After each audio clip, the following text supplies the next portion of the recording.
Somewhere in the dim and distant past, where retro gamers go, sits an ancient library. Deep within this dank and disturbing place lives Dr. Scrime's Spook School. Hello! An overlooked graphic adventure game from Mastertronic. But that's nothing compared to the horrors that lurk within the game's code, for there's no full walkthrough out there. None to help. Anywhere on the net. Yes, it's time for GameHammer! Grab your games and let's play. Be careful with that GameHammer, because you might break something.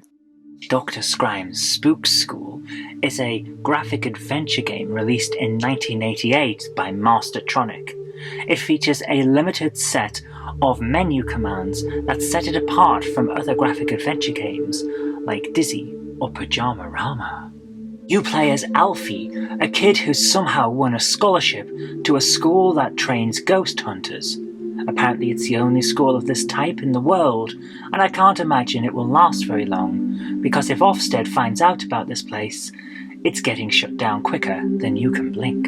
When you begin the game, Alfie has just arrived at the school. It seems an awful lot like he's the only pupil, because there's nobody else around to greet him. The first person you'll meet is a hunchback. He's one of the monsters you're expected to learn how to defeat.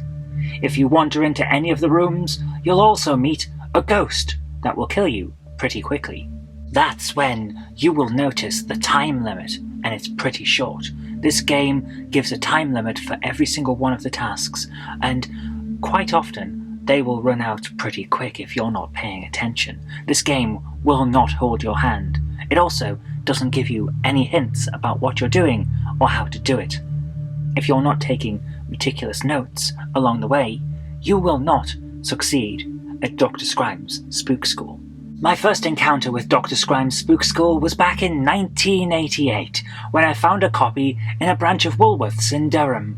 It had an interesting cover, and it wasn't available on any other computer at the time, which made it interesting to me, because I usually had to sift through the Spectrum and Commodore 64 copies to find the single Amstrad version of a game. In my young child's mind, no copies for other computers made this game special, and it was about ghosts, which I really was into at the time. So I bought it. I took it home and I played it. It was great. I had no idea what I was doing, and I never seemed to get any better at it. But I loved the look of the game, and the idea of attending a school for Ghostbusters was really cool to me, so I persevered with it. I even managed to make some headway on the first task after a long time of playing. As a result, I have always had something of a soft spot for this game. It's an Amstrad CPC exclusive, but unfortunately it was buried beneath a slew of other games that were coming out in the late 80s, so hardly anyone remembers it. I looked online and there is only one walkthrough for the game, and it's not complete. The final part of it isn't there. No one seems to have ever wanted to claim credit for completing and writing a walkthrough for this game. So it's something quite special. And as a result, this Halloween season, I've decided I am going to play and review Dr. Scrime's Spook School, the exclusive graphic adventure game for the Amstrad CPC. There's only one thing left to do now. Let's load it up and play it. Once we're in the game, we have to find Dr. Scrimes. He never leaves his study during the game, and that's probably for the best, because there is only one safe spot in the entire game, and it is Dr. Scrimes' study. He will give us some tests when we meet him. Based on my own memories, the order of the tests never changes, and there will be 8 of them. Your first task is to block 10 of the halls through which the ghosts are coming into the building through the walls. You were given a hammer by Dr. Scrimes, and a fairly generous time limit. So let's get to it. Apparently, between tests there are bonus sequences. As a child, I had no idea what those were, because I could never complete any of the tests. So let's see if I can overcome that low bar now that I'm older and more experienced with this kind of game. We've got the hammer. That means we're probably going to have to hammer something in order to complete this test. So the first thing we need to do is go to the workshop, which is just on the next screen from Dr. Scrimes' study, and find some nails. We're also going to need something that we can hammer those nails into. So, thankfully, through many years of playing this as a child, I happen to know there are lots and lots of wooden tiles in the mansion. Let's go and fill in some spook holes. You'll notice that there are a lot more than just 10 of these spook holes around the building while you're finding the materials to complete the task, which means that even if you fill 10 of those spook holes, the place is still going to be infested with spooks. I have a bad feeling about this. Anyway, we've got the nails to use with the hammer, so let's go and look for those wooden tiles. Thankfully, I happen to have memorized from many years of playing the game the fact that there is a wooden tile in the room where you first started, and another one in the room just off the hallway room where you first started. So we grab the one in the hallway and we fill a hole. Then we grab the other one and fill another hole in the same room. This will reduce our chances of being mobbed by both the spooks and the monsters that roam the halls.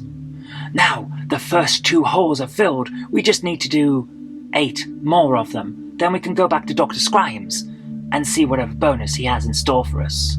You may have noticed that there are many, many spooks. Every time you go into a room that's off the hallway, there is a spook. You cannot get away from these spooks very easily. If you leave the room and come back in, a spook will generate again, perhaps not in the same position, which means that you have a chance if one is right above you when you come in, of going out, coming back in, it'll be on the other side of the room, which is nice, but equally there's a chance it will still be there, coming right at you. The spooks will never stop. Thankfully, you can deal with them, kind of. There is a gun in this game. You can shoot spooks with a gun. That is right. The forces of darkness can be assaulted with a gun in an era before Doom. That's quite good. However, you will not have noticed that there is a gun in this game. You will have noticed that there is a piece on your score bar for bullets, but no gun in sight. It's hidden. This game does not hold your hand. If you want that gun, you have to have picked it up in Dr. Scrime's study, where it's hidden in a cupboard. Once you have the gun, it will just sit in your inventory as if it's just another item, because you need to assemble that gun by combining it with some bullets. Where are the bullets? Who knows? They are randomly placed around the game. Get the gun, get the bullets, combine them together using a menu option, then you will be permanently carrying the gun. None of this is in the manual. Anyway, if we fill those holes and pump some spooks full of holes along the way, we'll eventually complete Task 1. Now, it's time to go and find out what Dr. Scrimes wants us to do next. Apparently, for this bonus sequence, Dr. Scrimes wants us to fix his generator so that the place has a bit of electricity. So now, we're off to find some rubber gloves and a fuse. Where are the rubber gloves? Well, naturally, they're not in the same place. One is in one place, one glove is in the other. You will need to get both, and that means fighting more spooks. The first rubber glove is in the workshop, where you'll also find the fuse. That is slightly logical, which can only mean trouble is ahead for us, surely. Grab them both, and let's head off to the fuse cupboard. Actually, that does sound a little bit too easy. What's going on here? Okay, let's drop the act. Yeah, the fuse and the gloves, they're pretty easy. In fact, the entire bonus sequence is pretty easy. And, well, when you think about it, fixing those holes with a wooden tile and some hammer and nails, that wasn't too hard either. The actual puzzles in this game aren't that difficult. It's just a case of finding out where the stuff is, keeping notes so that you know where it is so you can come back to it later, and being able to avoid the spooks long enough to fix all of those holes. So, now that we've done this first bonus sequence, what's our next objective? Fill more spook holes. He wants us to fill more spook holes. Surely that's not the objective for this entire thing, is it? I've got to look up this walkthrough. I'm sorry, guys. I need to check this walkthrough, because surely we're not just here to fill spook holes. We're going to learn a bit about ghost busting or something, aren't we? Let's check.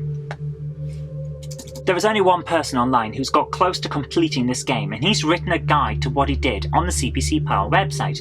According to him, each task is different because it involves filling in a different amount of spook holes.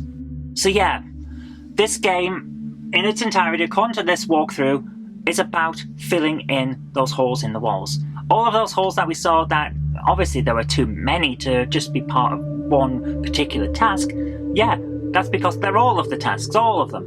So this entire game, looking at this walkthrough, is about not learning to be a spook smasher, it's about learning to be a janitor or an odd job man. Imagine how conned you would feel if you got a letter telling you that you could now apply and become a student at an exclusive school for learning how to be a spook smasher, and when you get there all you're doing is odd jobs for some guy who never gets out of his chair. I would feel pretty conned in that situation, and I think you would too. Just like now, after 40 years of trying to play this game, succeeding now but failing for many years, I have learned that the entire game is basically one big joke.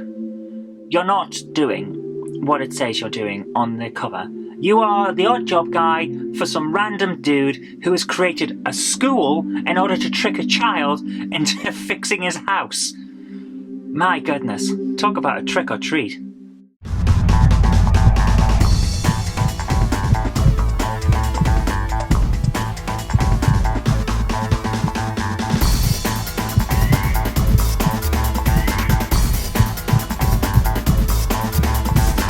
If you like the show, please consider supporting me on Patreon. It really does help create future videos. That's patreon.com/Zoe kirk-robinson. And I've got an extra special thanks going out to Chief89, Sam Yates, Retro Mickey82, Mo Henry, and George Botterini. Thank you so much, guys.